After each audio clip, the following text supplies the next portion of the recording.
Нередко в последнее время пациентами в онкологическом отделении ДРКБ становятся дети. Даже постоянное пребывание родителей рядом с детьми не всегда может защитить маленьких пациентов.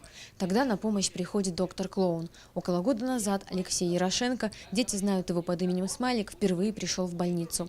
Однажды он решил для себя, что будет дарить детям радость. Сделать так, чтобы ребенок улыбнулся, даже если малыш чувствует себя совсем нехорошо. Большинство больничных клоунов – профессиональные актеры, но Алексей нигде этому мастерству не учился. В рамках программы «100 добрых дел» мы решили организовать данную акцию, ну и, конечно же, прийти перво-наперво в нашу детскую республиканскую клиническую больницу, потому что здесь детки находятся на лечении, и я думаю, что им очень сегодня было приятно наблюдать именно тех веселых и позитивных клоунов, которые к ним сегодня пришли и подарили им замечательную программу интерактивную, ну и, конечно же, подарки. Доктор-клоун – профессия особая. Он должен обладать стрессоустойчивостью и легко импровизировать.